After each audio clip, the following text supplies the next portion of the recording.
नमस्कार मित्रांनो, मी संदीप वाघमोरे।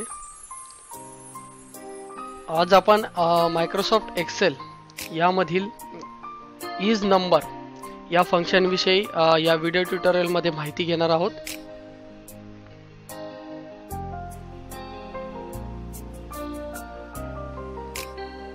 मित्रांनो, हे इज नंबर हे फंक्शन नेमकं असतं काय की आपण ज्या वेळेस आपल्या व्हॅल्यू या बॉक्स मध्ये आपल्याला बऱ्याच वेळा अंक आणि अक्षर यांची जर सरमिसळ झालेली असेल तर त्या ठिकाणी आपल्याला इज नंबर हे फंक्शन या सेल मधील किंवा या कॉलम मधील कोणत्या ठिकाणी टेक्स्ट आहे किंवा कोणत्या ठिकाणी नंबर आहे हे दाखवून द्यायचं सोप्या पद्धतीचं फंक्शन म्हणजे आहे is number.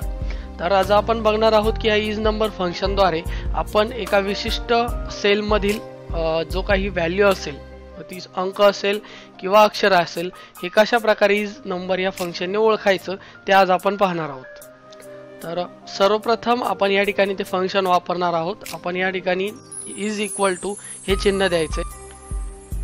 Is equal to हे चिन्ह दिल्यानंतर इफ याने सुरुवात करायची। इफ दिल्यानंतर ब्रॅकेट दिल्यानंतर आपल्याला ज्या ठिकाणी ब्रॅकेट दिल्यानंतर हे फंक्शन वापरायचे आपल्याला, त्यामध्ये इज नंबर बघत असाल, इज नंबर या ठिकाणी खाली हे फंक्शन आलेलं आहे। इज नंबर आपण सिलेक्ट करायचे।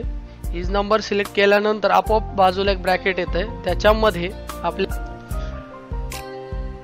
अशा प्रकारे ब्रॅकेट आल्यानंतर ज्या सेल मधील आपल्याला नंबर शोधायचा किंवा टेक्स्ट शोधायचा आहे ती सेल सिलेक्ट करायची। ती सेल सिलेक्ट केल्यानंतर हे ब्रॅकेट आपल्याला क्लोज करायचे। ब्रॅकेट क्लोज केल्यानंतर आपल्याला नंतर स्वल्पविराम द्यायचा। स्वल्पविराम दिल्यानंतर आपल्याला आता याचं टेक्स्ट किंवा नंबर हे आपण या ठिकाणी ठरवण्यासाठी दुहेरी अवतरण चिन्ह त्याच्यामध्ये आपल्याला लिहायचंय की हे काय आपल्याला ठरवायचंय, नंबर,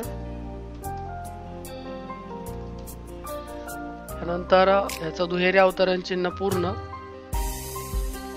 परत एकदा त्या ठिकाणी स्वल्पविराम दिल्यानंतर आता आपण दोनच व्हॅल्यू त्याच्या डिसाइड करणार, एक तर नंबर किंवा टेक्स्ट, परत एकदा दुहेरी अवतरण चिन्ह, त्यानंतर त्याची व्हॅल्यू,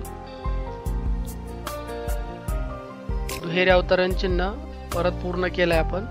आणि हे सगळं झाल्यानंतर आपल्याला हा जो ब्रॅकेट आहे किंवा कंस आहे तो पूर्ण करायचा आहे। अशा प्रकारे इज नंबर हे फंक्शन आहे। आपण सर्वप्रथम इज नंबर घेतलं, त्याच्यानंतर ती सेल घेतली ज्याच्यातून आपल्याला व्हॅल्यू निवडायची आहे, त्यानंतर एक स्वल्पविराम देऊन ते नंबर आहे किंवा टेक्स्ट आहे ही व्हॅल्यू आपण डिसाइड केली, त्यानंतर एंटर द्यायचे। जसं आपण एंटर केल्यानंतर तुमच्या लक्षात आलं असेल की ही जी आय नंबरची सेल आहे त्याच्यातलं जी व्हॅल्यू आहे ती नंबर आहे, हे आपल्याला या ठिकाणी इज नंबर फंक्शनने कळालेलं। आपल्याला फक्त हे ड्रॅग करून खालपर्यंत आणायचे। तुम्ही बघत असाल की जेव्हा जे नंबर आलेले आहेत त्याच्या पुढे नंबर लिहून आलेले आणि जे टेक्स्ट असेल त्याच्या समोर टेक्स्ट अशा प्रकारे लिहून आलेले। तर आज आपण या ठिकाणी इज नंबर हे मायक्रोसॉफ्ट एक्सेलचं फंक्शन याविषयी माहिती घेतली। अधिक माहितीसाठी किंवा शैक्षणिक माहितीसाठी आपण www.sandipwagmore.com या वेबसाईटला भेट देत राहा। धन्यवाद।